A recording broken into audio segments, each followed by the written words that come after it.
disculpa a sus compañeras que no les alcancé a revisar. Tuve que salir de la ciudad y la verdad hoy no tuve internet en el hospital, así que me fue imposible revisarles la presentación. Una disculpa a sus compañeras. Se las revisé así a largo plazo ahorita hace un ratito y la vi bastante bien. Listo, Doc, no se preocupe. Gracias.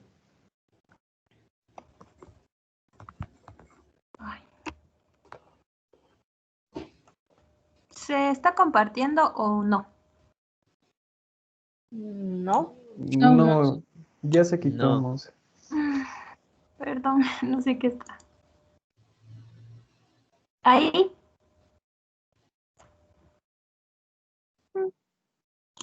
Sí, ahí Sí, ahí sí. sí. Ya, ahorita está en la carátula, ¿verdad? Sí. Ya, entonces inicia nomás, Doc. Sí, adelante. Ok. Buenas tardes, doctora. Buenas tardes, compañeros. Nosotros les vamos a socializar esta tarde acerca de la hipófisis. Ya. Vamos a iniciar con una breve explicación sobre la anatomía de esta glándula. Me avisan si no se pasan las diapos, por favor, porque mi internet es un poco raro. Dale, Monse, ya te avisamos. Sigue nomás. Ok, ya. En cuanto a la hipófisis, como se sabe, es una glándula endocrina.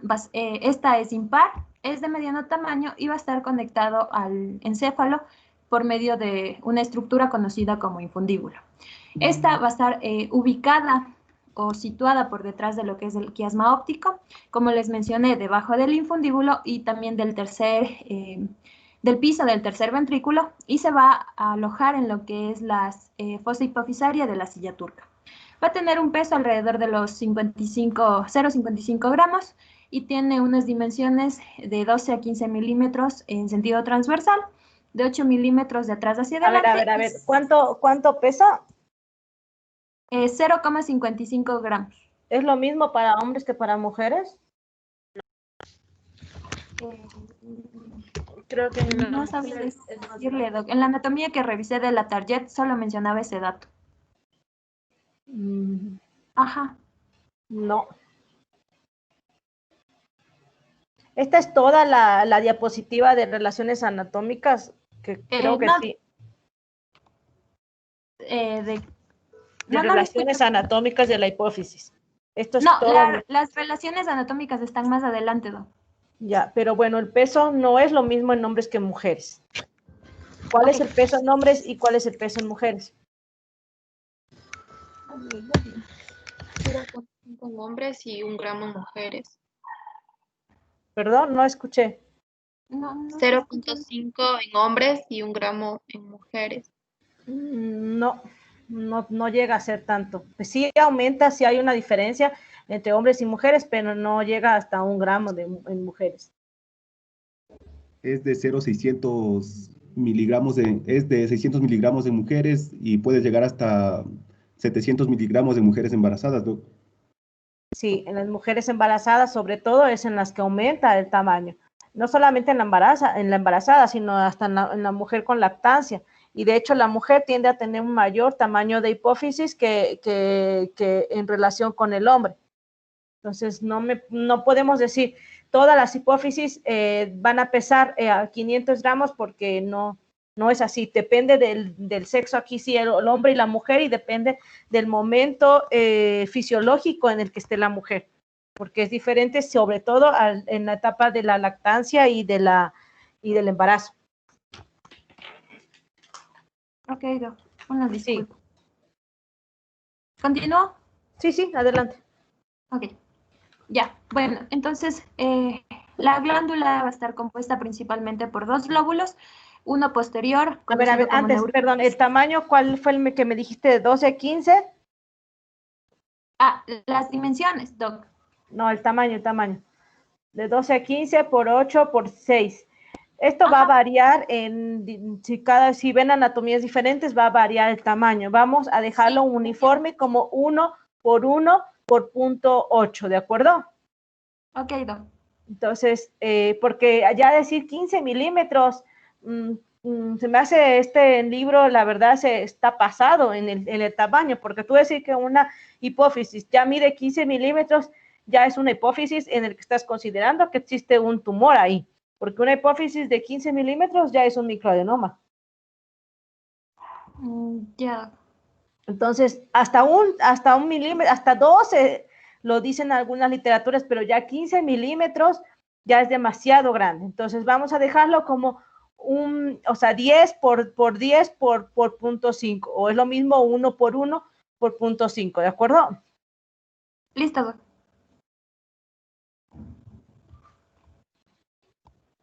Listo, continúa. Bueno, en cuanto a la composición, la glándula va a estar formada por dos lóbulos, uno posterior o también conocido como neurohipófisis, otro anterior conocido como adenohipófisis, y estos van a estar separados eh, por un, eh, por una porción, digámoslo así, propiamente llamada porción intermedia, que corresponde y es una parte de la adenohipófisis, y van a estar unidos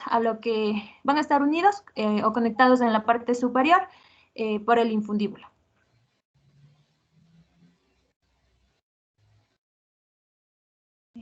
Sí se cambió de diapo. Sí, Monse. Ya. Bueno, entonces ahora vamos a hablar de los lóbulos de la glándula. Como les dije, la glándula va a estar formada por la neurohipófisis o también conocido como un lóbulo posterior. Este va a tener una forma convexa y va a tener una coloración gris amarillenta. Va a estar constituido igual por dos porciones denominadas infundíbulo o también tallo pituitario y lóbulo nervioso en sí. El infundíbulo va a ser aquel que va a estar conectado en la parte superior a lo que es el piso del tercer ventrículo, va a tener una forma de embudo y va también a contener en su interior lo que es el receso infundibular, que lo pueden observar en la parte posterior de este gráfico que les coloqué. Se va a continuar hacia la parte de abajo con lo que es el lóbulo nervioso, que viene a ser la segunda porción de lo que es la neurohipófisis. Esta va a tener una apariencia mucho más dilatada y en este lugar se tiende a almacenar hormonas que van a ser transportadas por el tracto hipotálamo hipofisario y se va a relacionar con la parte intermedia de la adenohipófisis.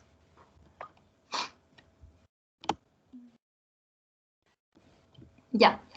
Ahora vamos a hablar acerca de lo que es el lóbulo anterior o adenohipófisis. Esta parte es mucho más voluminosa y va a estar, bueno, los libros mencionaban que rodeaban de manera casi completa a la neurohipófisis. Va a ser de un color amarillo rojizo y va a estar conformada por tres porciones, la porción intermedia, la porción distal y la porción tuberal. La porción intermedia, como les dije, es una hoja epitelial delgada que va a conectar al lóbulo posterior con el lóbulo anterior o a la neurohipófisis con la adenohipófisis. Esta es un vestigio de lo que es la bolsa de Reicher. La porción distal es aquella que va a ser más dilatada en la adenohipófisis, va a estar ricamente vascularizada y va a tener también distintos tipos de células que van a producir hormonas. La porción tuberal es aquella que se va a ubicar por arriba de la porción distal, es más estrecha y también está muy ricamente vascularizada y relacionada con lo que es el infundíbulo de la adenohipófisis. Perdón. Ya. Ahora vamos a hablar acerca de lo que son las relaciones anatómicas de la glándula. La glándula va a estar en relación a la parte de atrás, con lo que es el puente o la protuberancia, también con la arteria basilar y también con las ramas terminales de esta arteria. Hacia arriba va a estar en relación con lo que es la cara inferior del encéfalo.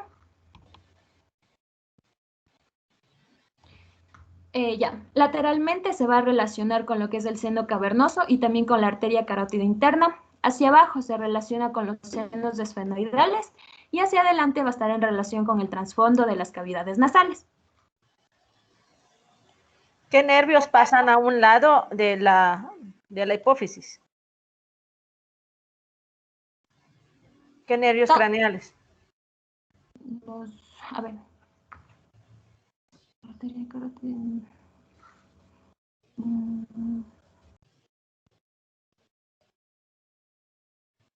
El par craneal número el 3. el oculomotor. ¿Qué más? No me Eso, acuerdo. eso se lo tienen que saber. El 4 también creo, Doc, y el ¿Creo o estoy segura? Porque eso se lo tienen que saber, obviamente. Sí. Cuando veamos tumores hipofisarios y tumores que están saliéndose de la silla turca, que están invasivos, ¿cómo vamos a saber qué síntomas le vamos a encontrar al paciente si no sabemos qué nervios son los que está afectando, qué nervios craneales está afectando por la relación anatómica que tiene? Por eso la importancia de esta clase primero antes de empezar a dar ya las patologías. Sí, sí, es el tercero, el oculomotor, el cuarto y una rama del trigémino también. ¿Nada más? No, no recuerdo más. Pero es que esto te lo tenías que saber. Tú estás exponiendo relaciones anatómicas. Tú estás exponiendo la anatomía de la hipófisis. Sí. Como si voy a exponer anatomía de la tiroides y no voy a decir todas sus relaciones anatómicas que tiene. Pues entonces...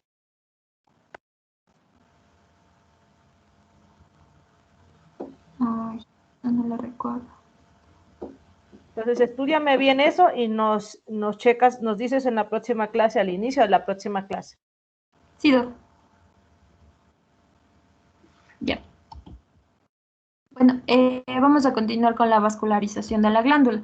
Esta va a estar irrigada principalmente por la arteria carótida interna, que, bueno, sí, va a estar irrigada por la arteria carótida interna, pero por las arterias hipofisaria superior y la hipofisaria inferior. La hipofisaria superior, perdón, se va a dirigir a todo lo que es el infundíbulo de la glándula, va a ser contacto con su homóloga opuesta y va a formar lo que es lo que se conoce como una corona arterial que está alrededor del infundíbulo, que lo pueden ver aquí en la parte superior. Todas estas ramas pequeñas van a formar una red capilar que se conoce como el plexo primario, que van a tender a desembocar en lo que son los capilares de la adenohipófisis, formando así también un plexo secundario que va a formar el sistema portal hipofisario. En cambio, la arteria hipofisaria inferior es aquella que proviene de la porción cavernosa de la carótida interna, va a perforar la pared medial del seno cavernoso y va a estar a cargo de la irrigación de lo que es el lóbulo posterior, o sea, la neurohipófisis y también de la porción intermedia. Ya. El drenaje venoso va a estar a cargo de los vasos perihipofisarios deferentes y de las venas hipotalámicas. Los vasos perihipofisarios deferentes van a desembocar en lo que es el seno cavernoso y a los senos también intercavernosos que van a formar o van a ser parte del diafragma celular, y las venas hipotalámicas que van a ser parte de la red de la pía madre y van a seguir el trayecto del infundíbulo. ¿Qué importancia tiene el sistema porta hipofisario? Que nos van a ayudar a drenar lo que son, o sea, van a estar a cargo del drenaje venoso. ¿Qué más?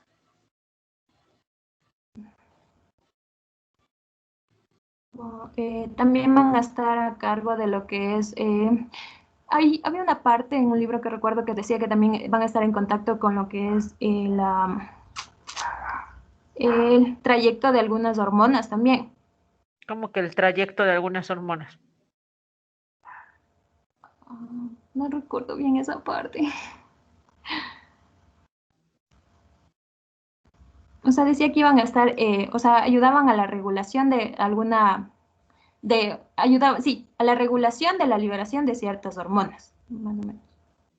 A la regulación de la liberación, si se liberan en el hipotálamo. ¿El sistema porta hipofisario va a hacer que se liberen más en el hipotálamo? No. O sea, ¿cómo? A ver, no recuerdo muy bien esa parte que leí en ese libro. Porque el sistema porta hipofisario es clave. ¿Para qué? No tanto para el drenaje venoso. O sea, Sí, para eso es muy importante, pero ¿para qué es más importante el sistema porta hipofisario? ¿Qué es lo que va a transportar el sistema porta hipofisario? O sea, es aquel que conecta principalmente el hipotálamo con la adenohipófisis. ¿Qué es lo que va a hacer el sistema porta hipofisario?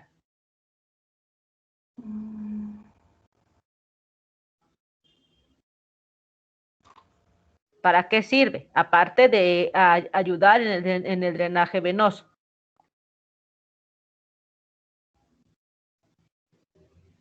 ¿Alguien veo que está levantando la mano? Yo, doctora Jonathan, quería Jonathan. responder, no sé si es posible. Dime, Jonathan, ¿para qué es importante el sistema porta hipofisario? Doctora, en la fisiología de Guyton nos decía que es aquí en el hipotálamo se va a liberar las hormonas llamadas hormonas o factores de liberación o inhibición hipotalámicas. Estas van a ser secretadas hacia la adenohipófisis y pasan hacia la adenohipófisis a través de los minúsculos vasos sanguíneos que son denominados vasos porta hipotalámico hipofisiarios. Entonces, ¿sirve para? La secreción de las hormonas o factores de liberación y de inhibición hipotalámica, doctora. Dayana, ¿estás de acuerdo? Sí, también, pero también el eje o el sistema porta hipotalámico ayuda también a mantener la regulación y el equilibrio de los niveles hormonales que maneja la hipófisis. Entonces, es como una autopista que va a servir para que los factores estimuladores hipotalámicos lleguen transportados o muchas hormonas sean transportadas libremente hacia la hipófisis. En la hipófisis se secretan hormonas o se almacenan hormonas.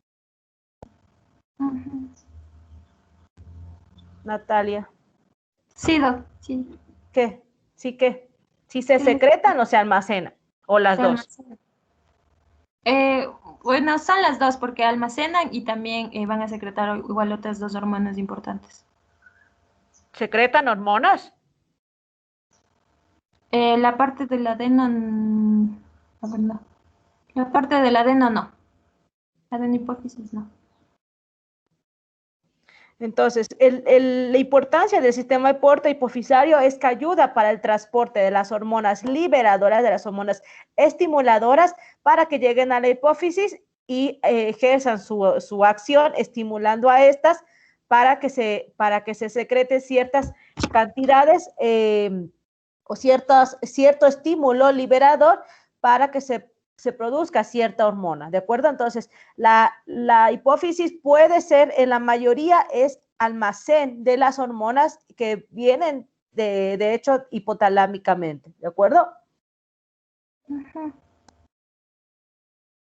Entonces, esto es más la importancia del sistema porta hipofisario que en realidad ayudar al drenaje venoso. Más bien es el transporte de las hormonas hipotalámicos a hipófisis.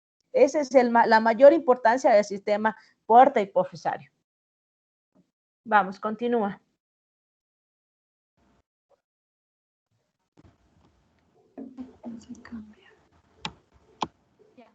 En cuanto a la inervación, la adenohipófisis y la neurohipófisis van a tener diferente inervación. La adenohipófisis principalmente va a estar inervada por filetes nerviosos simpáticos que van a seguir el mismo trayecto de las arterias, y la neurohipófisis va a estar inervada por fibras amielínicas que van a penetrar el infundíbulo y lo van a conectar con lo que es el hipotálamo, formando así también algo muy importante conocido como el tracto hipotálamo hipofisario, que vamos a tener aquí la presencia de fibras largas que provienen de los núcleos supraóptico y paraventricular del hipotálamo, también axones largos que van a conectar lo que es el lóbulo van a llegar al lóbulo nervioso, donde se van a almacenar en las terminaciones axónicas hormonas como es la oxitocina y la antidiurética, y también vamos a tener la presencia de axones cortos que van a provenir del núcleo arqueado y van a terminar en lo que es la eminencia mediana y en el infundíbulo, y van a estar en contacto principalmente con lo que son las hormonas liberadoras.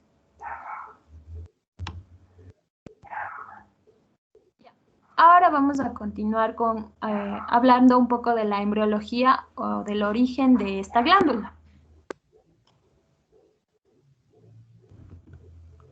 Sí se cambió de diapo porque me sale que la conexión es deficiente.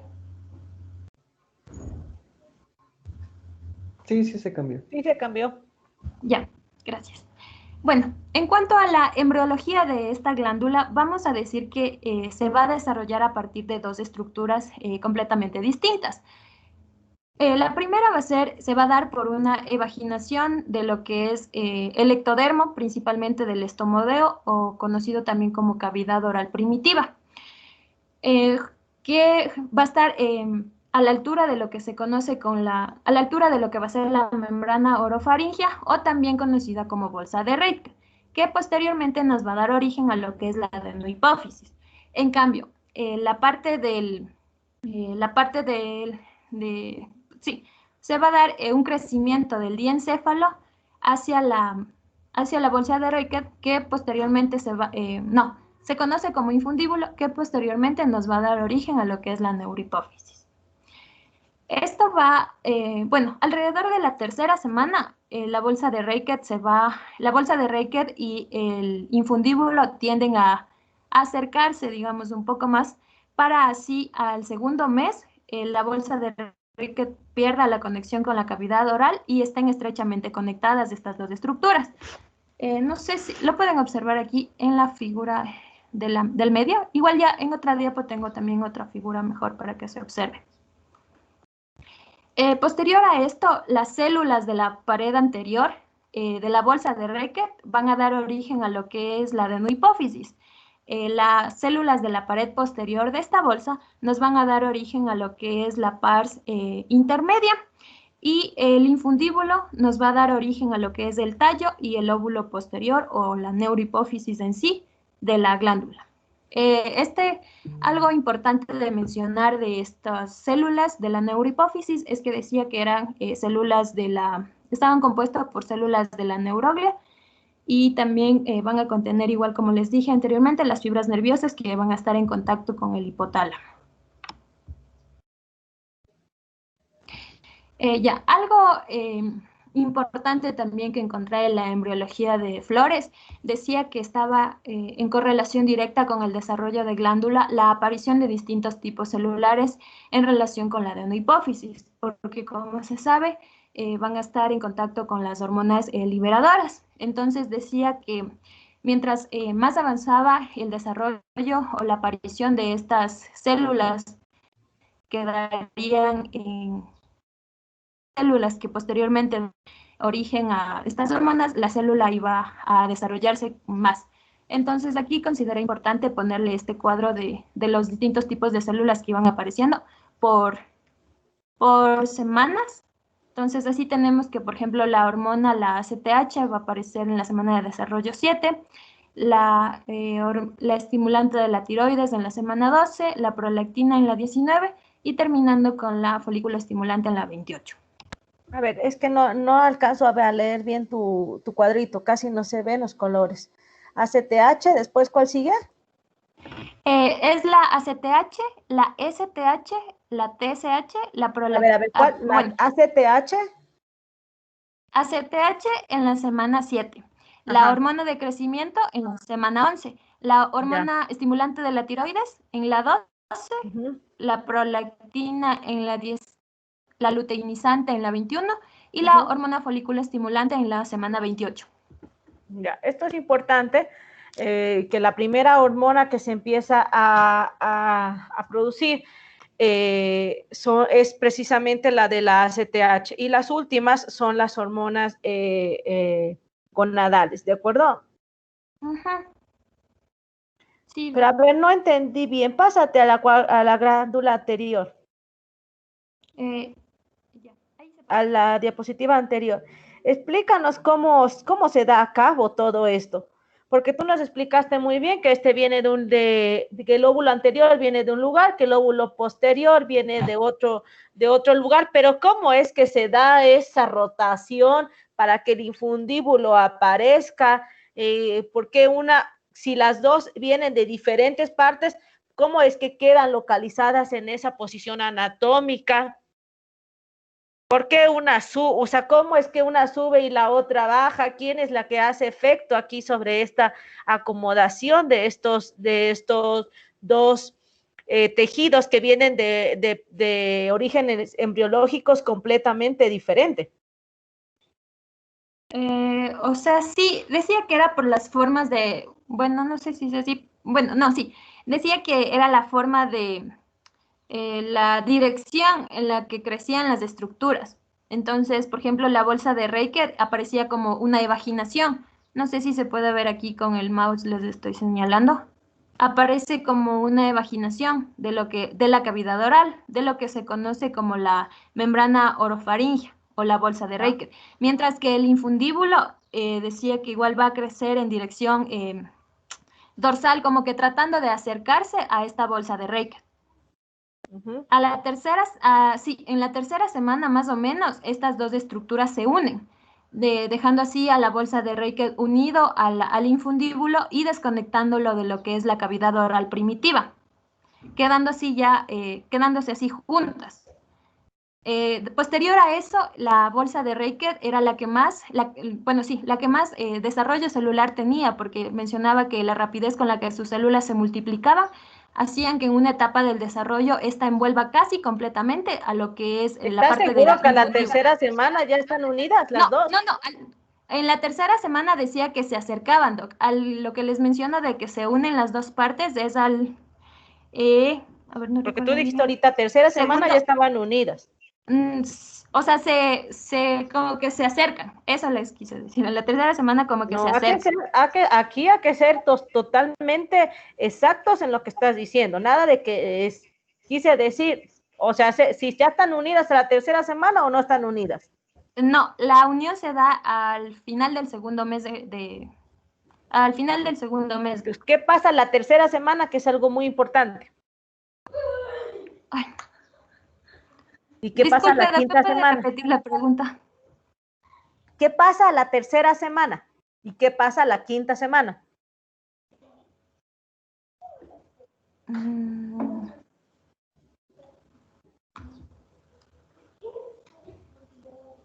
O sea, la tercera semana es lo que les mencioné, o sea, se empiezan a desarrollar las estructuras iniciales.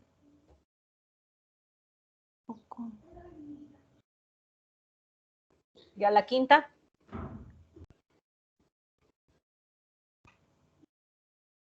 ¿A la quinta semana están ya en contacto? No sé, tú dime, tú eres la que estudiaste el tema.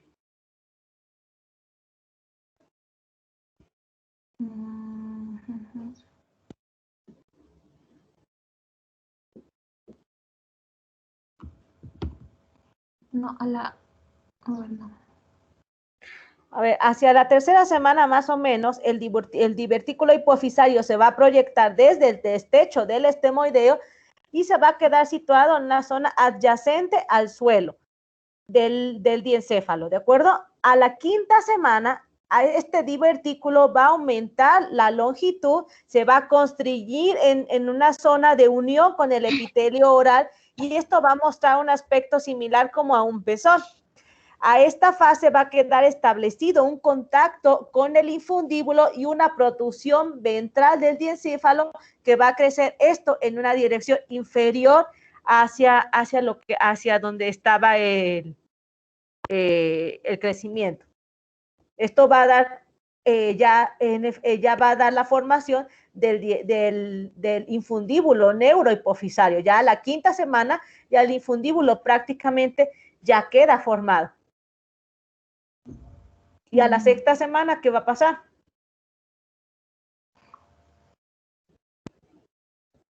El final del segundo mes. Es cuando ya se van a unir las dos estructuras. ¿Me estás preguntando o me estás diciendo? No, es cuando, no le digo, es cuando ya están unidas las dos estructuras y posteriormente ya se da la desconexión de la parte de la bolsa de Reiker de lo que es la cavidad oral. Empieza aquí a haber una degeneración de la conexión con la cavidad oral. No ya está cerrado. Aquí empieza a degenerarse esta conexión que está en el dibujo número B que les puso aquí su compañera, esto es prácticamente a la sexta semana lo que está pasando. Este conducto con la cavidad oral se está empezando a degenerar, pero todavía no ha cerrado completamente. Más adelante, como está aquí en la parte número 3, va a haber esta rotación, lo que va a quedar el infundíbulo abrazando totalmente tanto a la parte anterior como a la parte posterior, y el infundíbulo va a quedar en todo, abrazando a ambos lóbulos.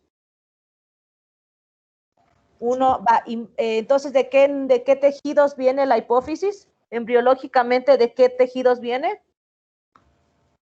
Le repito de nuevo. Dime.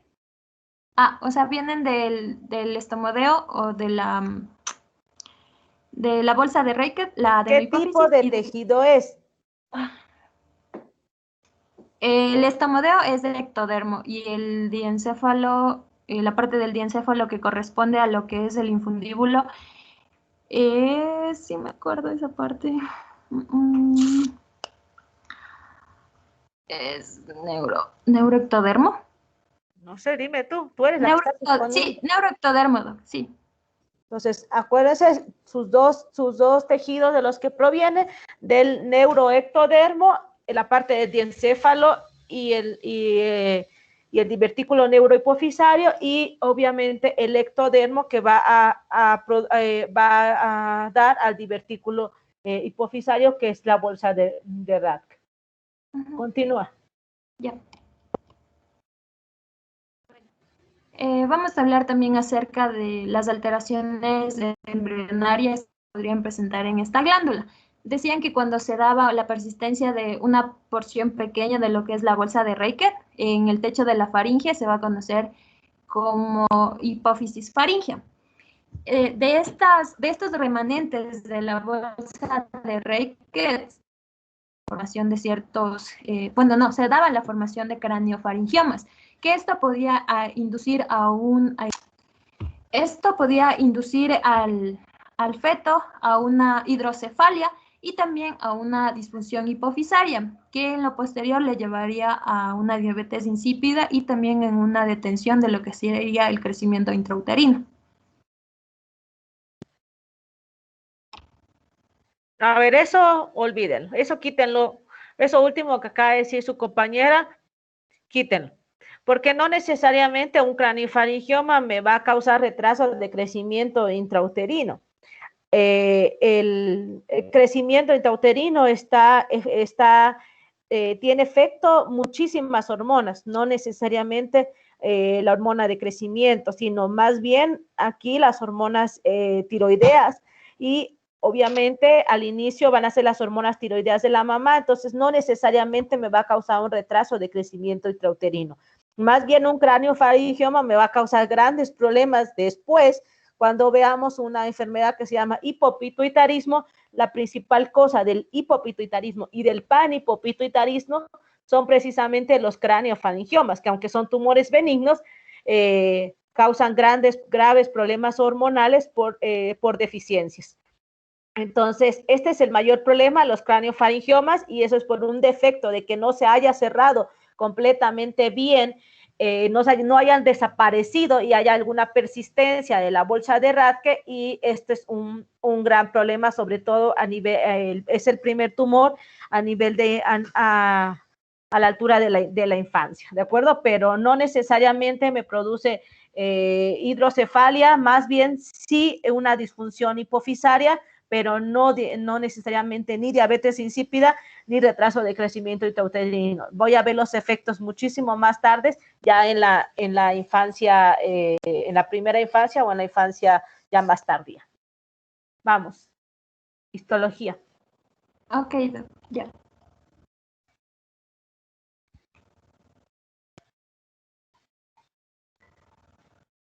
Ya, bueno, ¿me pueden escuchar? Uh-huh. Ya. Buenas tardes, doctora. Buenas tardes, compañeros. Entonces yo les voy a hablar sobre la histología de la hipófisis. Siguiente, Monse, por favor.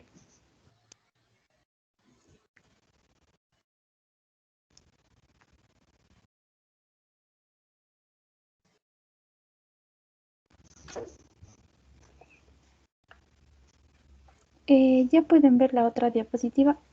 No, ya se fue. No, perdón, lo que pasa es que se dejó de compartir. Ya les comparto de nuevo. Es mi internet, perdón.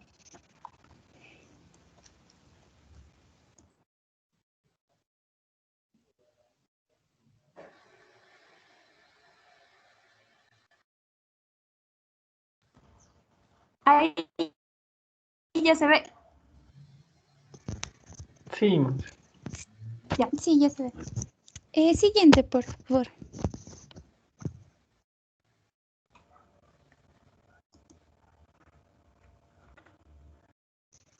Ya. Bueno, empezamos. Decía que histológicamente a la hipófisis se le iba a dividir en dos partes, adenihipófisis y neurohipófisis. Y estas iban a tener características histológicas distintas debido al origen embriológico, como nos mencionó anteriormente mi compañera. Ya, esta adenihipófisis se iba a localizar en el óvulo anterior y se iba a dividir en tres porciones: la porción tuberal, la porción distal y la porción intermedia. En cambio, la neurohipófisis iba a localizarse en el óvulo posterior y iba a estar compuesto por dos partes, la porción nerviosa y el tallo neural. Siguiente, por favor.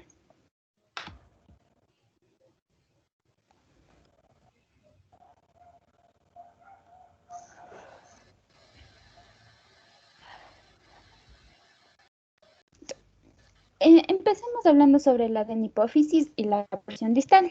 Decía que este iba a representar la mayor porción de la adenihipófisis, cerca del 75% de esta. Iba a estar compuesta por diferentes componentes, las células glandulares, las fibras reticulares y células estrelladas. Las células glandulares se iban a ubicar o localizar en cordones ubicados entre las redes capilares con grandes luces irregulares, a lo que se denominaba sinusoides. Pero estos sinusoides decían que era un tipo de capilar fenestrado. Ya, estas células glandulares se iban a clasificar típicamente en cromófilas y cromófogas. Ya. Ahora decía que el escaso tejido conectivo que existía aquí en la adenihipófisis iba a estar compuesta principalmente por fibras reticulares. Este le iba a conferir una rigidez a las células glandulares y a las paredes de los capilares. Con respecto a las células folículas, estas iban a encargarse de la secreción paracrina, es decir, iban a regular la secreción de las hormonas que estaban a su alrededor. Y también decía que en una porción que iba de 10 a 20% de estas células folículo estrelladas cumplían con la función de expresar moléculas de MHC clase 2. ¿Qué más hacen las células folículo estrelladas? También decía que estas iban a producir interleucina 6, factor de crecimiento fibroblástico básico y factor de crecimiento endotelial vascular. Exactamente. Siguiente, por favor.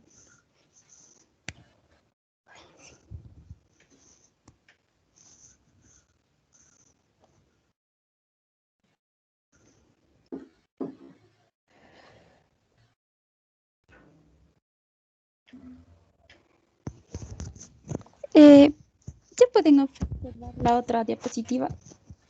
Sí.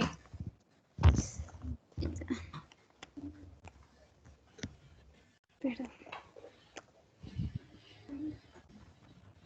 Bueno, entonces, con respecto a las células glandulares, como ya les mencioné antes, estas se iban a dividir en células cromófilas y en células cromófogas. Estas células cromófilas, a su vez, iban a dividirse en acidófilas y basófilas, dependiendo de la tinción que tomen sus gránulos. Las acidófilas decían que sus gránulos citoplasmáticos se iban a teñir intensamente con eosina y los basófilos sus gránulos se iban a teñir con hematoxicilina.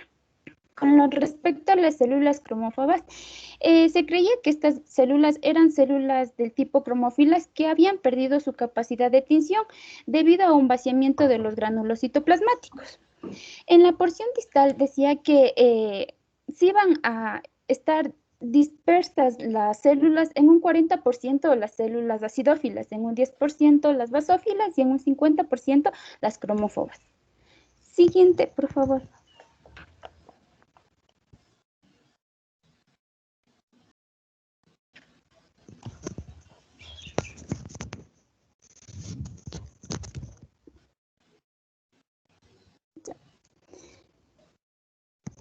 ¿Ya pueden observar la otra diapositiva? Sí. De las células acidófilas decían que estas, gracias a las tensiones inmunohistoquímicas, se había podido localizar a las células con sus respectivas con las respectivas hormonas que iban secretando. Entonces, entre las células acidófilas teníamos a dos células, a las somatotrofas y a las lactotrofas. Las células acidófilas iban a ser células redondeadas, iban a ser mucho más pequeñas que las células basófilas, además de presentar gránulos, como les mencioné antes, que se iban a teñir intensamente con eosina. Estas somatotrofas decía que eran las células más abundantes en la porción distal de la adenohipófisis y iban a representar el 50% de las células. Estas en microscopio electrónico iban a identificarse con gránulos de secreción electrodensos limitados por membrana. También iban a encontrarse un retículo endoplasmático rugoso y un aparato de Golgi. Esta hormona somatotrofa se iba a encargar de la secreción de la hormona de crecimiento, que posteriormente hablaremos de su función. Con respecto a las lactotrofas, iban a representar el 15% de las células y decía que estas iban a aumentar durante el embarazo y la lactancia. Estas iban a encargar de secretar la prolactina. Siguiente, por favor.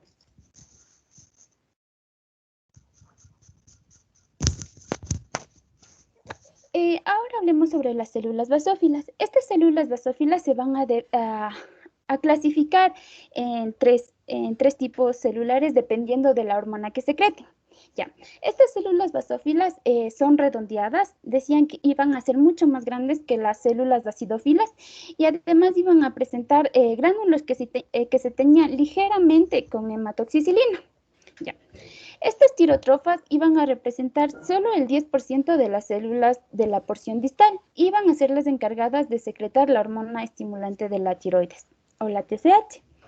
Las gonadotrofas representaban el 10% de las células y iban a ser las encargadas de secretar las hormonas gonadotropas y que son la hormona folículo estimulante o FH y la hormona luteinizante o LH.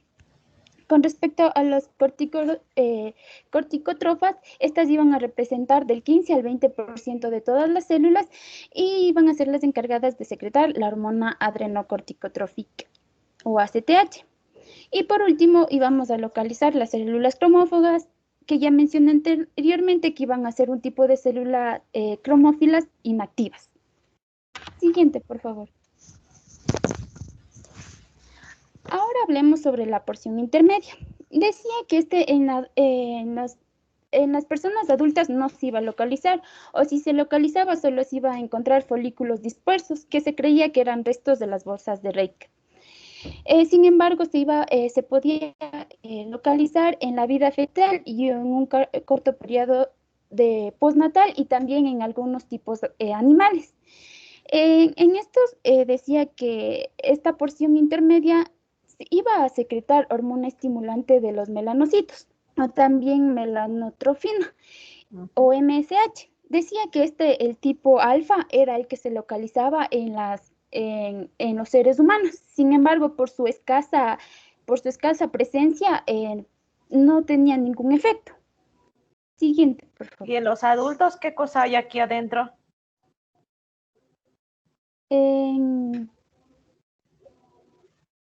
Decía que eran restos proteicos, pero coloides. Pero solamente no el material coloide se encuentra en el adulto. Lo que dijiste tú se encontraba, ese es en la edad fetal o en el postnatal inmediato. Y ya en la edad adulta aquí no hay nada más que puro coloide. Mira, sí, disculpe. Siguiente, por favor. Ahora ahora hablemos sobre la porción tuberal. Decía que este iba a componer, era una fina capa que estaba compuesta por células ordenadas en cordones longitudinales, localizadas entre vasos o folículos que contienen material con proteínas abundantes. En esta porción tuberal decía que la mayoría de las células iban a ser cromófobas, pero también se iba a localizar algunas células dispersas acidófilas y basófilas. Y también nos mencionaba que esta porción tuberal no tiene función endocrina conocida, pero algo importante de destacar es que decía que estas células poseían receptores para hormonas melatonina sintetizada por la glándula pineal. Siguiente, por favor. Ya. Ahora hablemos sobre la irrigación sanguínea de la hipófisis. Decía que esta irrigación sanguínea no solo se iba a encargar de la nutrición de la hipófisis, sino también jugaba un papel fundamental en la regulación de la función hipofisaria, ya que este se iba a encargar de el transporte de las distintas hormonas o factores inhibidores o liberadores. Ya. Decía que esta hipófisis iba a recibir irrigación de dos arterias, la arteria hipofisaria superior y la arteria hipofisaria inferior, mismas que provenían de la arteria carótida interna. Ya. Decía que la irrigación de la arteria hipofisaria inferior iba a irrigar la porción nerviosa. En cambio, la arteria hipofisaria superior decía que primero iba a ir a la porción superior del tallo hipofisario, desde donde iban a partir ramas hacia el tallo neural que iban a formar el plexo primario, como ustedes pueden observar arriba, el plexo primario. Decía que desde este plexo primario, en el tallo hipofisario, iban a viajar gran cantidad de vénulas o iban a salir grandes cantidades de vénulas porta y iban a transcurrir hacia abajo por la porción tuberal para terminar en una red capilar secundaria en la porción distal. Y desde aquí, la adenohipófisis iba a recibir la mayor cantidad de irrigación sanguínea. Y después esta sangre iba a drenar en las venas hipofisarias que se iban a vaciar en los senos cavernosos.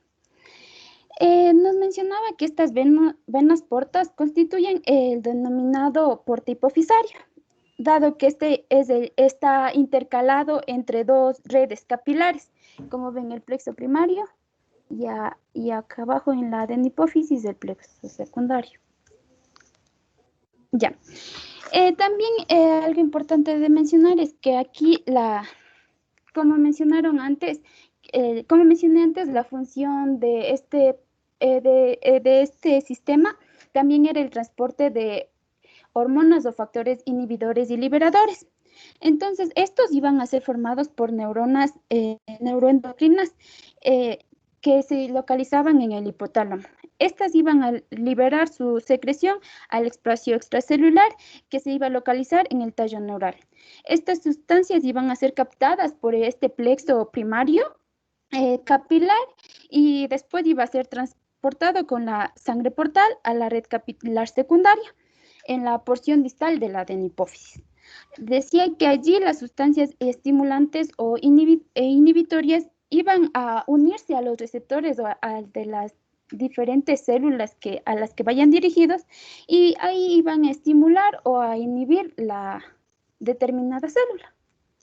Siguiente, por favor.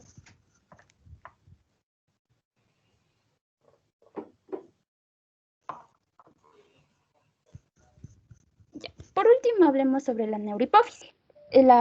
Como ya les mencioné, esta iba a estar localizada en el lóbulo posterior.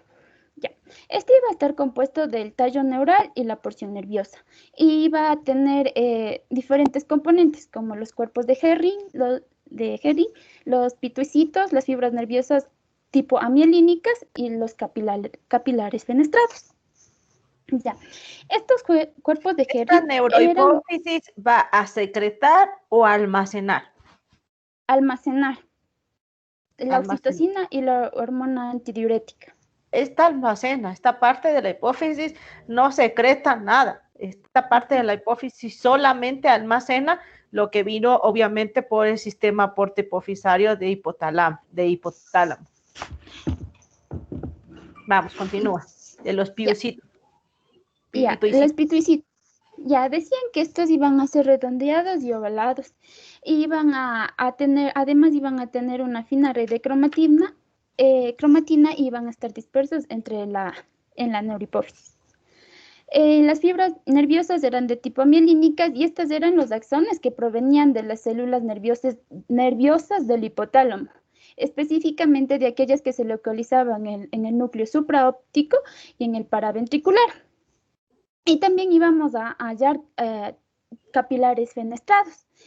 En esta neurohipófisis, como mencionó la doctora anteriormente, iba a almacenar la oxitocina y la hormona antidiurética que iba a ser sintetizada por células magnocelulares que están localizadas en el hipotálamo, específicamente en los núcleos supraópticos y paraventriculares.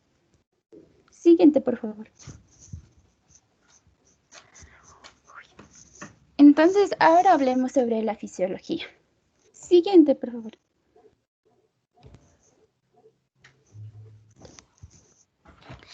Fisiológicamente decía que la adenihipófisis se iba a dividir en dos porciones. Como ya mencionamos antes, en la adenihipófisis, lóbulo anterior y neurohipófisis, lóbulo posterior.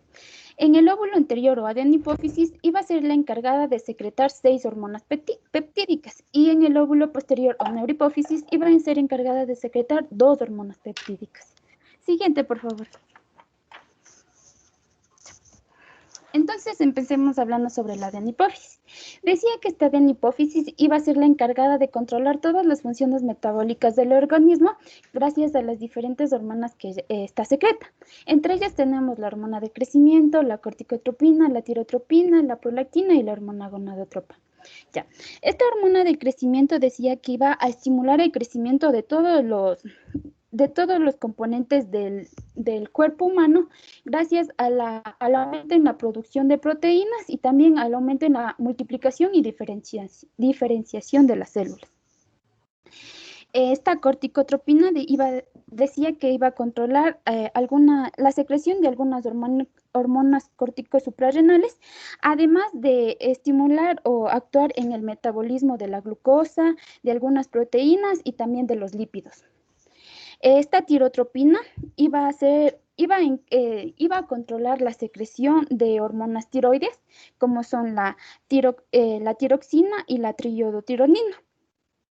Y además decía que esta iba a regular las acciones o las reacciones químicas intracelulares.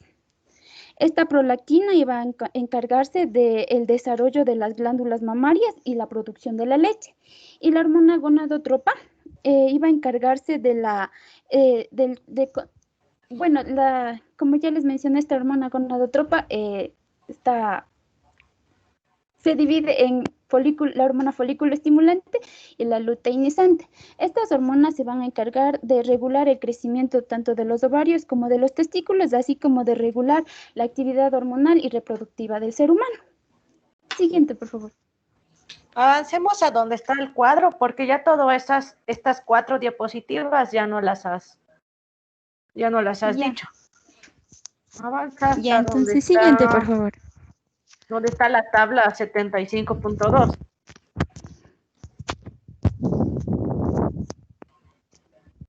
Porque todo eso ya no lo has mencionado. Sobre las hormonas hipotalámicas liberadoras e inhibidoras que controlan la secreción de la adenihipófisis. Ya. Entonces, como les mencioné antes, el hipotálamo iba a encargarse de secretar a partir de las células magnocelulares hormonas inhibidoras o liberadoras de la secreción de las hormonas adenihipofisarias. Entre ellas tenemos las siguientes. La hormona liberadora de la tirotropina. En su estructura es un péptido de 3 aminoácidos y su acción principal en la adenihipófisis es la de estimular la secreción de la TSH por parte de las células tirotropas. Con respecto a la hormona liberadora de la gonadotropinas, su estructura iba a ser de cadena sencilla, compuesta por 10 aminoácidos. Su acción principal era estimular la secreción de la FSH y de la LH por parte de las células gonadotropas. La hormona liberadora de corticotropinas en su estructura es de cadena sencilla de 41 aminoácidos y se iba a encargar de la estimulación de la secreción de la ACTH por parte de las células corticotropas. Con respecto a la hormona liberadora de la hormona de crecimiento, en su estructura posee una cadena sencilla de 44 aminoácidos y su acción principal es estimular la secreción de la hormona de crecimiento por parte de las células somatotropas. La hormona inhibidora de la hormona del crecimiento, o también denominada o llamada somatostatina, está compuesta por una cadena sencilla de 14 aminoácidos. Su acción principal es inhibir la secreción de la hormona de crecimiento por parte de las células somatotropas. Y por último, la hormona inhibidora de la prolactina. Su estructura es similar a la dopamina, que es una catecolamina. Esta va a inhibir la secreción de la prolactina por parte de las células lactotropas. Siguiente, por favor.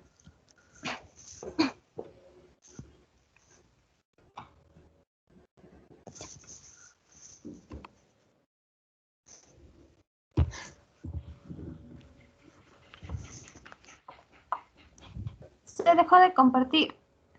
Sí, Monse. Perdón, y ahorita le pongo. Lo siento, es el internet. Vamos, pero tú síguenos hablando.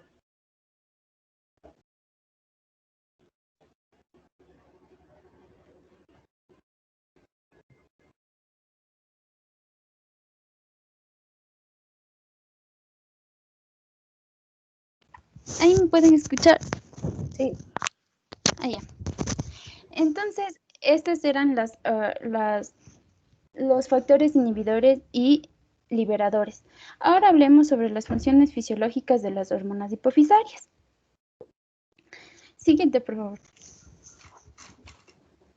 Ya. Entonces, aquí vamos a encontrar las hormonas que secreta la adenipófisis.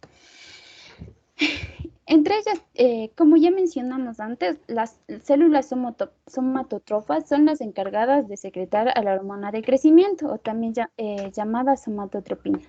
Esta va a tener un peso molecular de 22.124 daltons.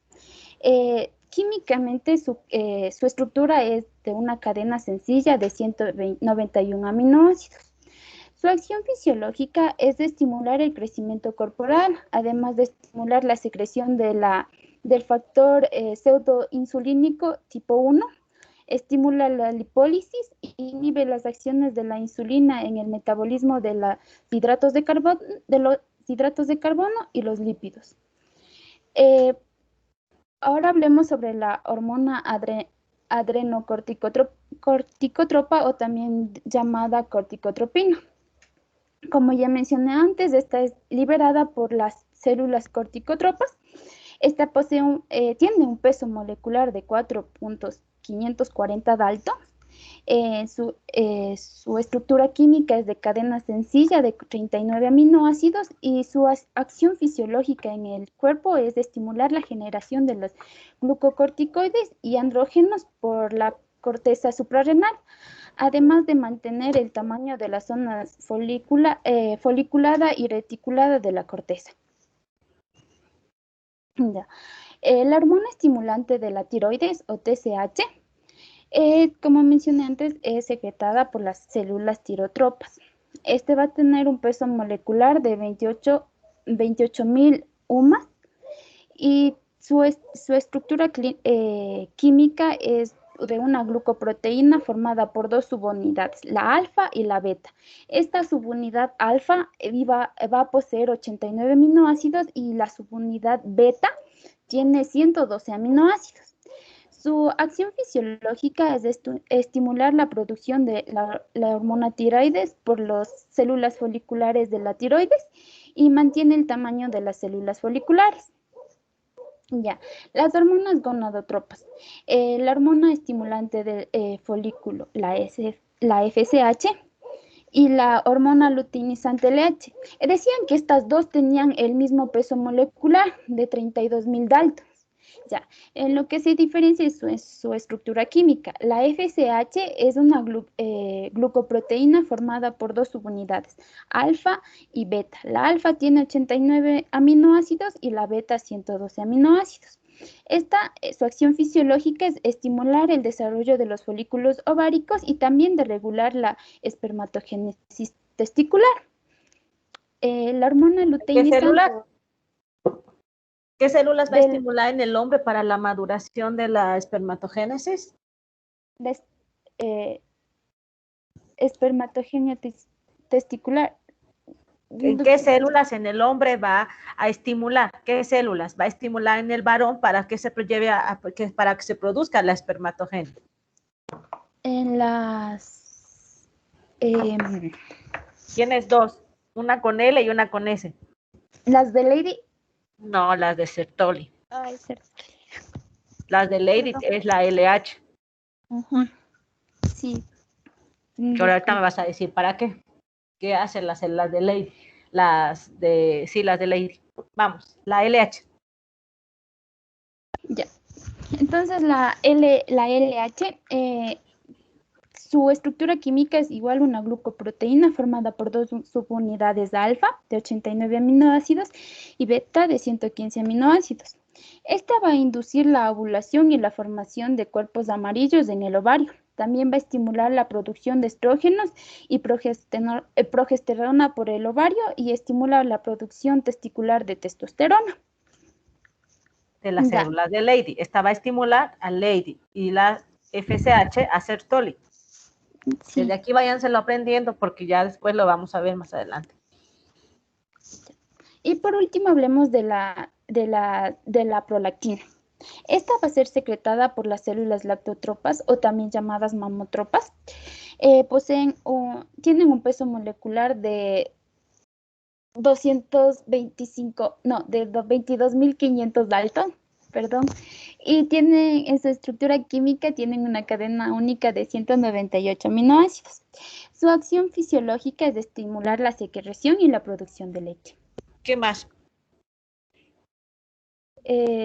¿Qué más hace la prolactina? Porque obviamente prolactina tienen los hombres y tienen las mujeres. Y los hombres, no conozco ningún hombre que dé de lactar. Entonces, ¿qué hace la prolactina? ¿Qué más hace la prolactina?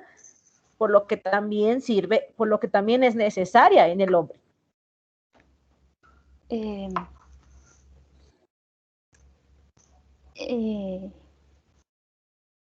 Porque si tú me dices, la prolactina sirve para la producción de la leche, sí, excelente.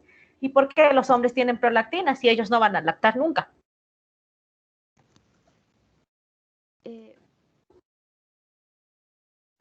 Entonces, ahí viene la segunda pregunta. Entonces, ¿qué otras funciones, aparte de la producción de leche, tiene la prolactina?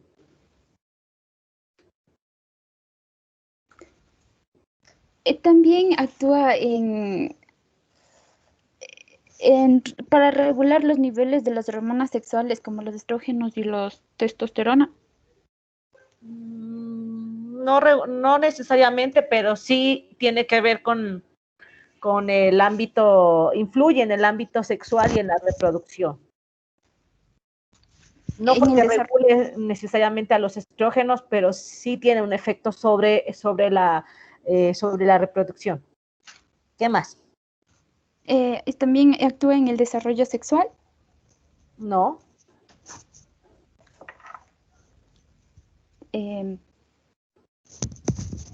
La prolactina tiene un montón de funciones y es una de las hormonas que más en la actualidad se está estudiando muchísimo más. Se ha encontrado que tiene funciones montón. Aparte de lo que antes se creía, que es lo que pusiste todo en tu cuadro. Antes se creía que nada más servía para la leche.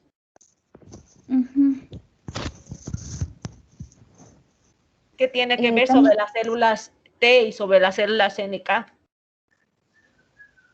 Sobre las...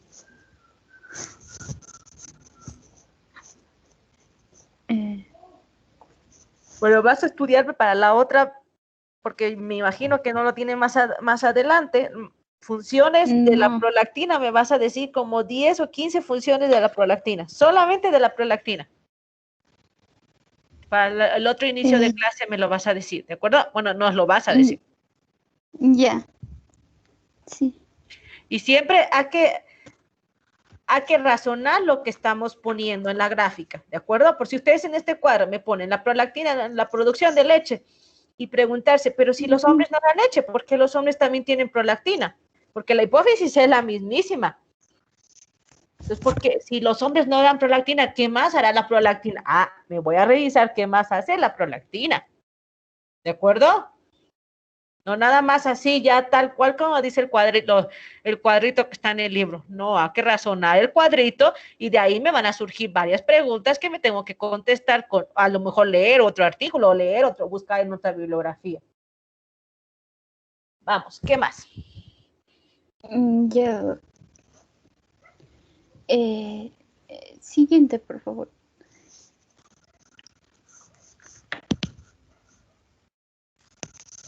¿Y la vasopresina y oxitocina no nos la vas a decir? ¿Las características? Ah, sí, entonces esas están al último. Ah, ya. Pensé que habías puesto así todas las características ya primero de una. No, estas eran las de la adenopófisis. Y como Bueno, decía, hormona de crecimiento. ya, esta hormona del crecimiento, como mencionamos antes, decía que esto iba a favorecer para el crecimiento de todos los componentes del organismo, pero esto iba a depender de varios, igual iba a actuar en varias funciones. Uno era que favorecer el depósito de las proteínas en los tejidos. Decía que, o sea, todavía no se conocía bien cuál era los procedimientos o mecanismos mediante los cuales se realizaba esta función. Sin embargo, se decía que esta hormona de crecimiento iba a mejorar casi todos los aspectos de la captación de los aminoácidos, la síntesis de proteínas por parte de las células y al mismo tiempo iba a reducir la degradación de las proteínas. También decía que esta hormona de crecimiento favorece la utilización de grasa como fuente de energía. Pues decía que esta hormona de crecimiento iba a inducir la liberación de los ácidos grasos del tejido adiposo y por consiguiente iba a aumentar su concentración en los líquidos corporales. Asimismo, ¿Qué va a decía causar entonces? ¿Lipólisis o lipogénesis? ¿Qué va a promover? ¿A la lipólisis o a la lipogénesis? Es lipólisis. Va a promover a la lipólisis. Ya. Algo más interesante de destacar en esta función es que al haber exceso de la secreción de esta hormona del crecimiento, decía que iba a movilizar la grasa del tejido adiposo muy elevadamente y el hígado iba a formar grandes cantidades de ácido acetoacético y lo iba a liberar hacia los líquidos corporales, lo que iba a causar así cetosis. Esto iba a provocar, en cambio, en el hígado, cetosis hepática. La siguiente función era reducir la utilización de los hidratos de carbono. Decía que se iba a dar por diferentes mecanismos. Uno era porque iba a disminuir la captación de glucosa en los tejidos como el músculo esquelético y el tejido adiposo. 2 era porque iba a aumentar la producción hepática de glucosa. Y 3 porque iba a haber un incremento en la secreción de insulina. Ya. El siguiente era la estimulación. ¿Y ahí qué va a promover? ¿La gluconogénesis, glucólisis, glucogénesis o qué? Glucólisis. Glucólisis.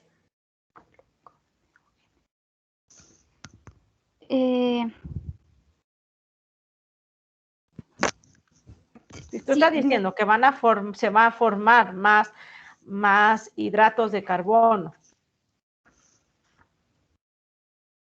Gluconeogénesis. Gluconogénesis, eso sí. Perdón. Ya. También decía que esta iba a estimular el crecimiento del cartílago y el Y hueso. si hay gluconogénesis, ¿qué cosa pasa con la insulina? Con la insulina, Ajá, ¿la va a estimular o la va a inhibir? a la insulina lo que iba a hacer era incrementar la secreción de insulina. No, inhibe la secreción de insulina, es una contrarreguladora la insulina. Vamos a ver más adelante qué es eso de contrarregulador. Cuando veamos páncreas. Ya. También estimula el crecimiento del cartílago y en el hueso y también ejerce efectos a través de sustancias intermedias. ¿Qué más hace en el hueso? ¿Qué hace con el calcio y la mineralización?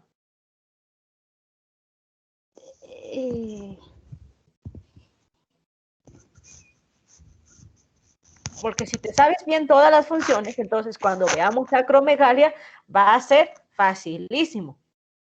Porque va con las funciones de la hormona de crecimiento, tú te vas a sacar todo el cuadro clínico y las complicaciones que tiene el paciente con acromegalia, que es un exceso de hormona, un tumor que produce un exceso de hormona de crecimiento. ¿Qué pasa con el hueso?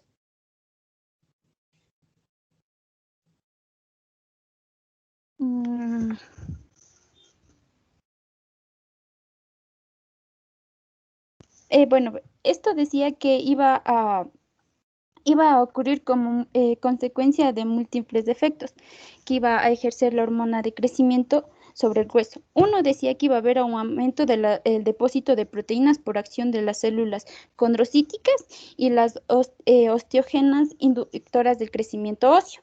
Dos, porque iba a haber una mayor velocidad de la reproducción de estas células. Y tres, porque iba a haber un efecto específico consistente en la conservación de los condrocitos en las células osteógenas, con lo que se produce el depósito específico de huesos nuevos. ¿Sí? ¿Qué más? ¿Qué hace con los osteoblastos y los condrocitos? Ya dijiste que estimula los condrocitos. ¿Y los osteoblastos? Porque si no hay osteoblastos, no va a haber hueso nuevo.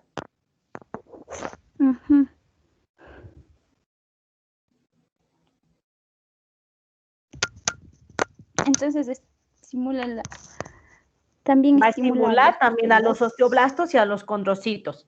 Va a retener calcio para que esto ayude a la mineralización del hueso. ¿Y qué pasa con la sarcómera? La sarcómera. Ajá, ¿qué hace? La hormona de crecimiento. Porque tú dijiste que tiene que ver sobre el músculo. Aquí nos pusiste un dibujito. ¿Qué hace sobre el músculo?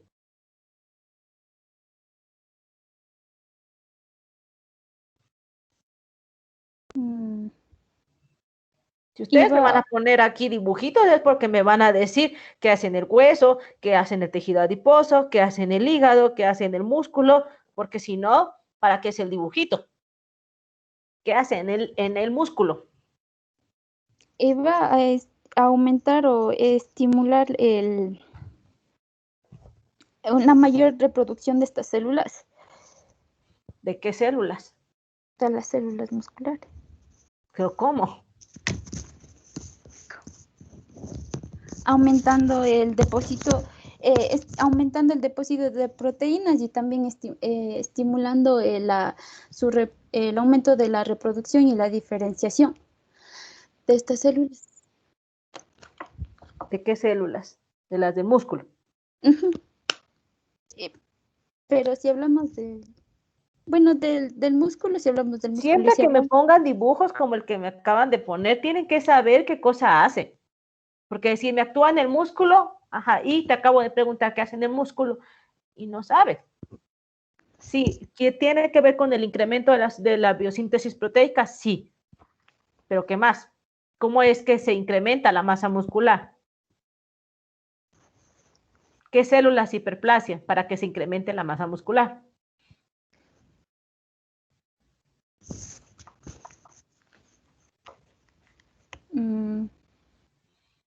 Hay una hiperplasia de la sarcómera y eso me va a incrementar la masa muscular. Obviamente en eso va a tener que ver la biosíntesis de las proteínas, sí.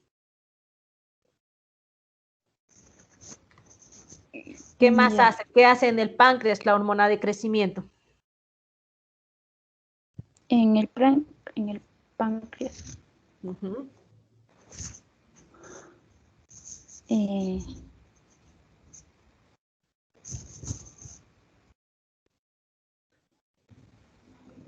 ¿Qué hace en el va- sistema inmunitario? Porque los pacientes con acromegalia tienen gran importancia ahí. Y si no sabemos las funciones, pues obviamente cuando lleguemos a la acromegalia no nos vamos a saber las complicaciones del exceso de hormona de crecimiento. sí. Me falta páncreas y me falta sistema inmunitario. Vamos, ¿qué más?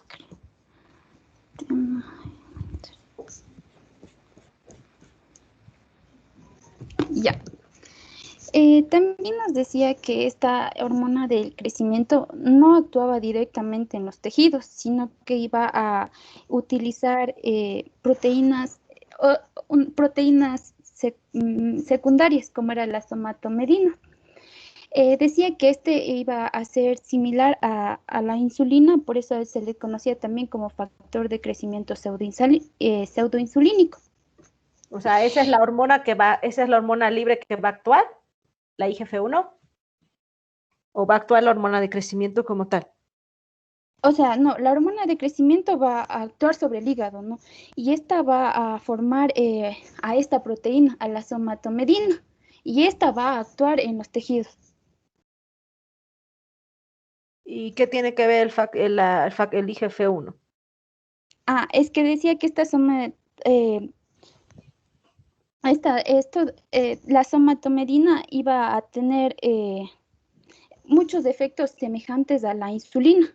Entonces, por eso a esta somatomedina también se le conocía como factor de crecimiento pseudoinsulínico. Entonces, esta IGF-1 en realidad, esta es la hormona activa.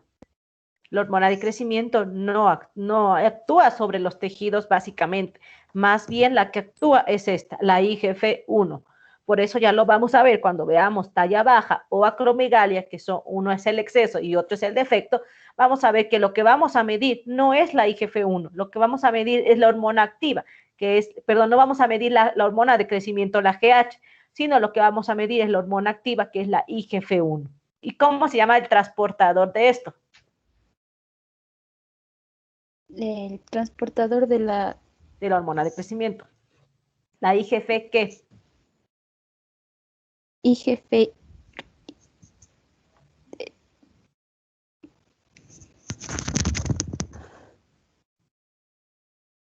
Porque para que todo esto se lleve a cabo necesita un transportador. ¿Cómo se llama su transportador? IGF, ya te dije una parte. Complementale. IGF. ¿Y? No. IGF BP3 es el transportador de la hormona de crecimiento. Vamos. Ponme el eje de la hormona de crecimiento para que me pongas los efectos que inhiben y que estimulan a la hormona de crecimiento.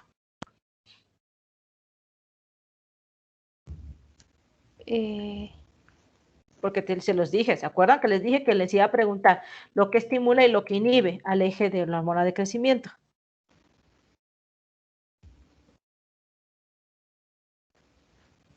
¿Ahí? ¿Eso? Vamos, eso. Ah, ya. Entonces decía que, bueno, esta hormona hormona del crecimiento igual iba a estar estimulada e inhibida por varios factores.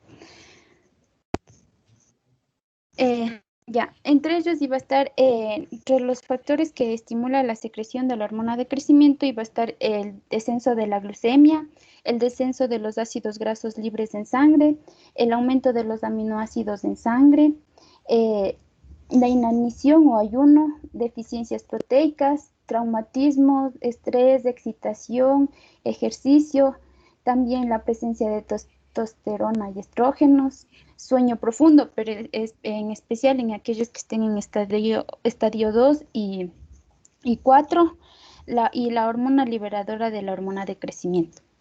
Ya.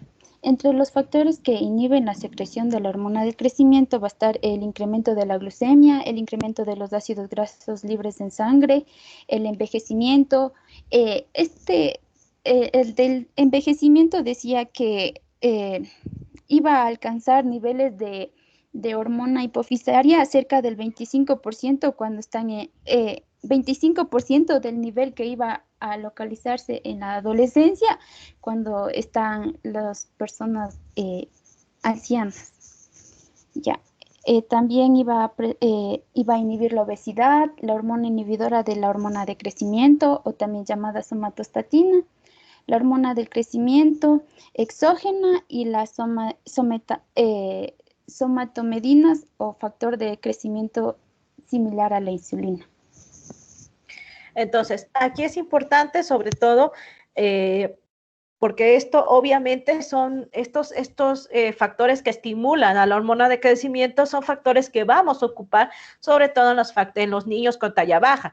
Por ejemplo, que el paciente lleve una buena nutrición para que no haya deficiencias proteicas, obviamente, entonces la buena nutrición nos ayuda a estimular a la hormona de crecimiento.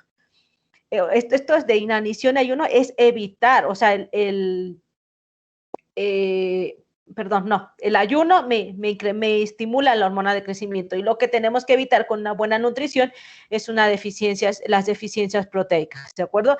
El ejercicio, por eso es que al niño con talla baja le mandamos a hacer ejercicio para que esto estimule a su hormona de crecimiento, a dormir temprano para que el niño llegue a un estadio profundo de sueño y a la hora que la hormona de crecimiento debe de tener su máximo pico, entonces el niño esté en el estadio profundo del sueño y se empieza a producir buena hormona de crecimiento. Si el niño se duerme tarde, a la hora que debe de estar la hormona de crecimiento haciendo el pico durante la madrugada, entonces el niño no va a estar en un estadio profundo y no se va a producir adecuada hormona de crecimiento.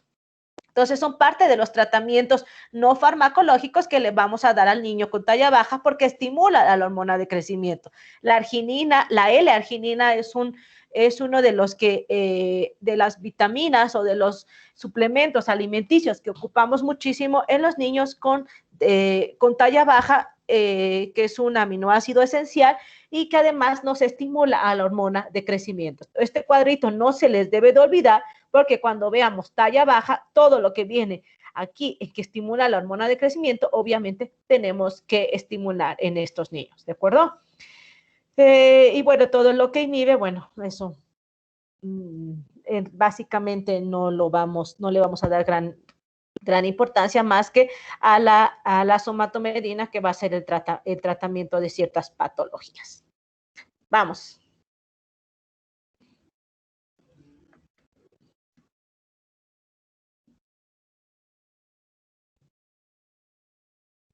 Ya, y ahora hablemos sobre la hormona antidiurética. ¿Y no vamos a hablar de la prolactina? No, solo de la antidiurética y de la oxitocina. Yo les dije que dentro de las hormonas que ustedes tenían que hablar, porque ya no las íbamos a ver más en otro eje, era la hormona de crecimiento y la prolactina. Se los dije bien, hormona de crecimiento y prolactina tienen que mencionarlo porque ya no lo vamos a volver a hablar en otro eje. Los demás todos los vamos a volver a hablar. La hormona de la tiroides, la del ACTH, las gonadotropinas, pero la prolactina ya no la vamos a volver a hablar en otro eje, en otra glándula, más que en la hipófisis. Se los dije. Disculpe, doctora, yo me confundí con la oxitocina. ¿Qué tiene que ver una palabra con la otra? Son completamente diferentes. Se los dije y por eso también precisamente están grabando las clases, para se supone que si tienen alguna duda, escuchar y ver lo que dijimos ahí.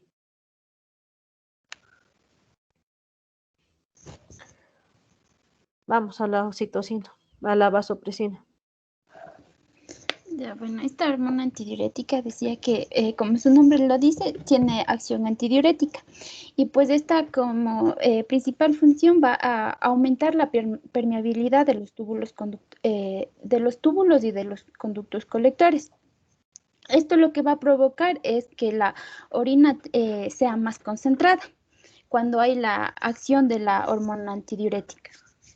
Bueno, ¿cómo funciona esto?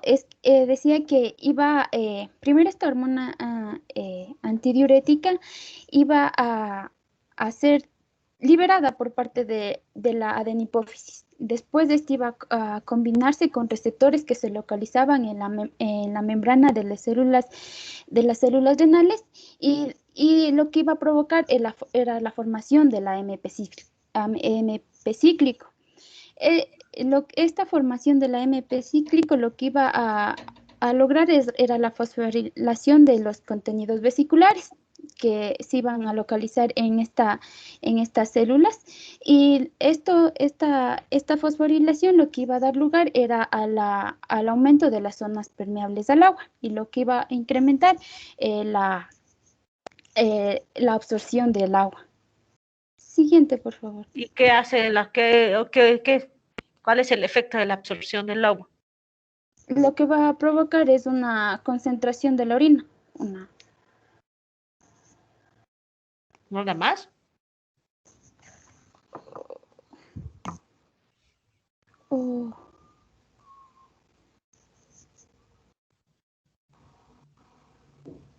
¿Qué efecto tiene la vasopresina sobre la tensión arterial?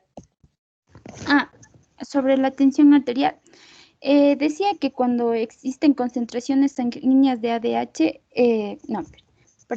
cuando las concentraciones sanguíneas de ADH caen, la conservación renal del agua va a aumentar, mientras que cuando son elevadas ejerce un potente efecto y contraen todas las arterias del organismo, con lo que va a provocar un ascenso de la presión arterial. Entonces, ¿quiénes van a inhibir a la vasopresina? ¿Cuál es el efecto, su mayor efecto inhibidor?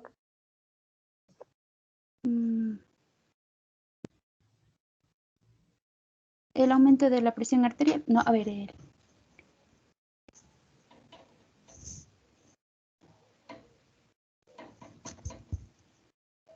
No, La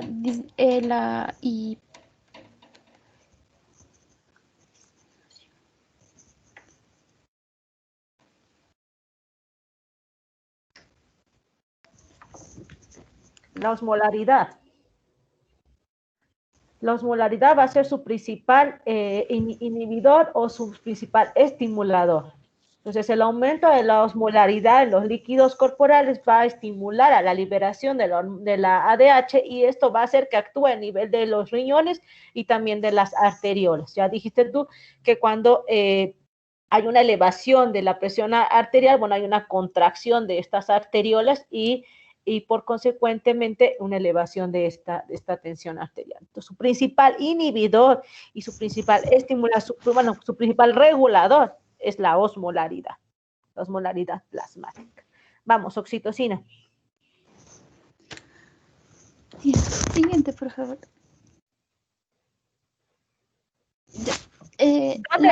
¿Dónde es producida la ADH? La ADH es producida en el hipotálamo, específicamente por las células magnocelulares, en el núcleo, los núcleos paraventriculares y el otro. No es en el paraventricular. En el paraventricular es otra, es la oxitocina. No, entonces, la oxitocina. Yo te pregunté, ¿la vasopresina en dónde se produce? ¿En qué núcleo? No es en el paraventricular. Entonces, en el supraóptico. Se produce en el núcleo supraóptico y esta se libera por exocitosis. Vamos, oxitocina. Ya. La hormona oxitocina. Esta decía que esta va a ser una hormona que va a ser secretada por las células magnocelulares localizadas en el hipotálamo. Decía que las principales funciones de la hormona de la oxitocina iban a ser la contracción del útero gestante y la estimulación de la expulsión de la leche por parte de las mamas. Ya, con respecto a la contracción del útero gestante, decía que esta iba a estar O sea, esta era indicada porque decía que en pacientes embarazadas al final de la gestación se había evidenciado que hay un incremento de esta oxitocina. También decía que igual que como sucede durante el parto. Además mencionaba que al estimular el cuello uterino iba a estimular señales que iban a llegar al hipotálamo, y lo que iba a estimular a la neurohipófisis para que secrete la oxitocina y así incrementar su secreción. Y la estimulación de la expulsión de la leche por las mamas, decía que oxitocina iba a estimular a los alvéolos para que transporte la leche. ¿Pero qué cosa va a hacer? ¿Qué va a hacer en los alvéolos? ¿Qué va a hacer en los? O sea, lo que iba a hacer era a estimular a las células mioepiteliales que van a estar rodeando esto. Lo que iba a hacer que se transporte, se pase de los alvéolos hacia los conductos mamarios la leche, para así poder secretar, para así poder succionar. Va a estimular la contracción de estas células mioepiteliales de los alvéolos y de los conductos excretores, para que obviamente eso estimule más la leche. ¿Qué más hace la oxitocina?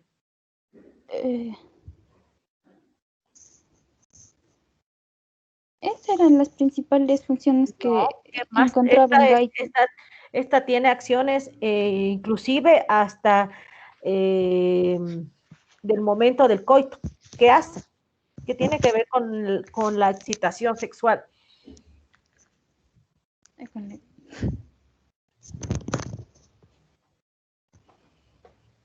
Porque sí contrae el útero para el momento del parto y del alumbramiento, sí. ¿Y en qué momento más se contrae el útero?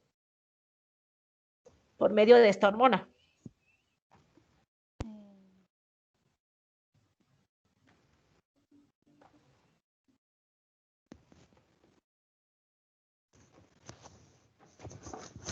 Durante la relación sexual hay contracciones uterinas que estas van a ayudar a transportar el esperma hasta el óvulo.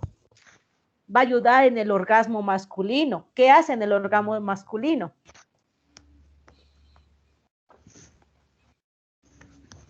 ¿Qué tiene que ver esta hormona con algunas sensaciones, sobre todo de ansiedad, de empatía? Porque esta hormona juega un papel sumamente importante en el vínculo mamá-bebé.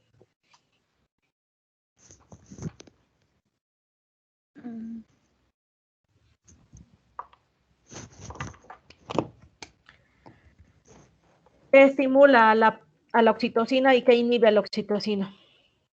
Lo que estimula la oxitocina es el estímulo de succión del pezón mamario. No, eso estimula la prolactina. La prolactina. Entonces, porque esta no va a dar leche. Esta va a estimular a las células miopiteliales y a los conductos excretores, pero esta no es la que le va a dar la leche. La que va a dar la leche es la prolactina. Pero como no nos explicaste la prolactina, por eso te estás confundiendo. Pero bueno, ¿qué hace que se estimule a la oxitocina? Así como nos dijiste ahorita de la hormona de crecimiento, ¿qué hace que se estimule la oxitocina? ¿El parto? No.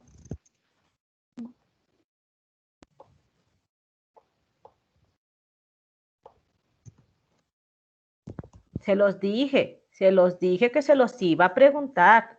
¿Qué cosa estimulaba y qué cosa inhibía? No está completa oxitocina, no está prolactina, que se los dije que se los iba a preguntar.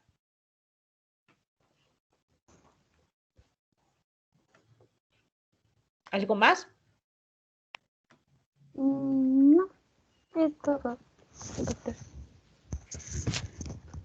Entonces, tienen que aprender a escuchar lo que les estoy pidiendo. Ahorita a su compañera le faltaban cosas porque no escuchó lo que yo les dije. Les dije, en hipófisis me tienen que hablar hormona de crecimiento y prolactina porque ya no la vamos a volver a ver. Y en las glándulas les voy a preguntar lo que estimula a esa hormona y lo que inhibe a esa hormona. Y no estuvo tampoco. En oxitocina faltó. Prolactina, 0. Prolactina no apareció por ningún lado. Entonces, sí es cierto que es la primera presentación, pero aún así, aunque sea la primera presentación, si ustedes me hubieran escuchado todo lo que yo les pedí, todo hubiera estado. Pero no me escucharon o no me pusieron atención, no me pararon bolas y por eso ahora falta en la presentación.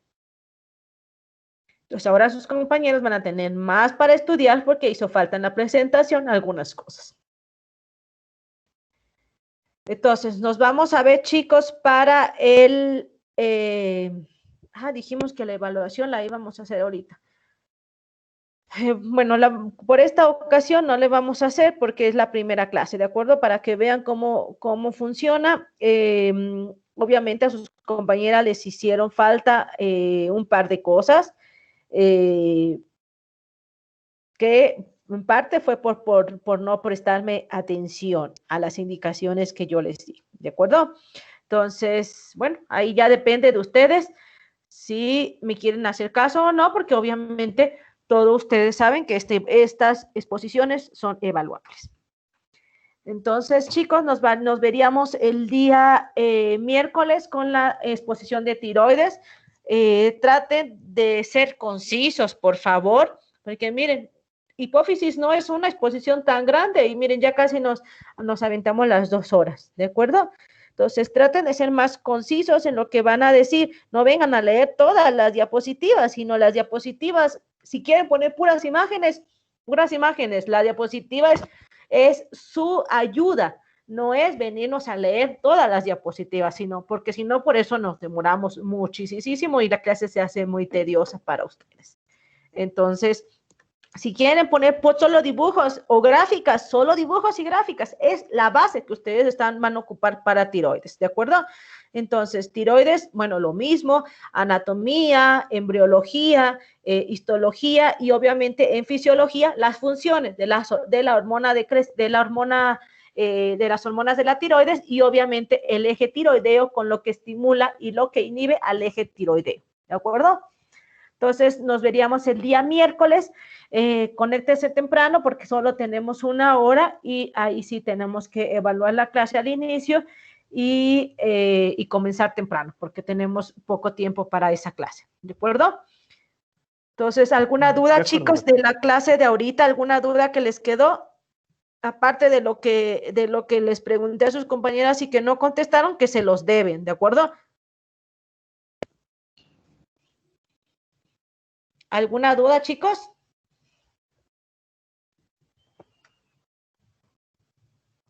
No, Doc, parece que ninguna duda.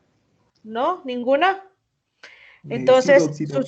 sus compañeras nos deben las acciones de la prolactina, los efectos inhibidores y estimuladores de la oxitocina, y por ahí otra preguntita que le hice a sus compañeras, ¿de acuerdo?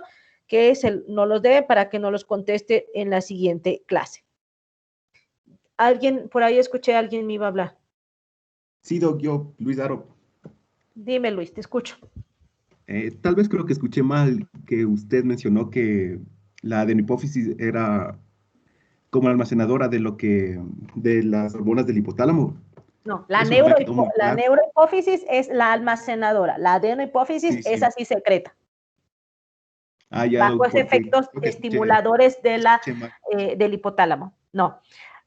La hipófisis hace las dos, por eso le pregunté a su compañera, claro. ¿Qué hace la neurohipófisis? ¿Almacena o secreta? Y como que se quedó ahí. Depende qué parte de la hipófisis. Hay una que almacena nada más, como es la neurohipófisis, que ya no produce nada, ya solamente almacena la oxitocina y la ADH no la produce, solamente la almacena y la libera. En cambio, la adenohipófisis, ella sí secreta las hormonas que son estimuladas por el efecto de las hormonas hipotalámicas. Claro, doc. Sí, sí, entonces escuché mal. Ya, gracias, doc. No te preocupes. ¿Alguna otra duda? ¿Alguien tiene alguna otra duda? Si Doc, no, entonces, disculpe, chicos, el día miércoles la lección que vamos a tener va a ser de hipófisis o de tiroides. no, de tiroides. Ahí ya listo. Más tardecito, yo soy el que expongo el día miércoles. Ahí ya le estaría enviando hoy día mismo las diapositivas, doc. Ok, perfecto, Giancarlo. Ya. Entonces, para más tarde revisártelas y enviarte Ok. las correcciones, ¿de acuerdo? Ya, listo, doc. Bueno, perfecto, chicos. Entonces, nos vemos el día miércoles con tiroides. Listo, doc. Muchas gracias. Hasta el Bye. miércoles. Hasta luego. Hasta luego, doc. Hasta Hasta luego, luego, chicas. doc. Bye. Hasta luego, doc. Bye.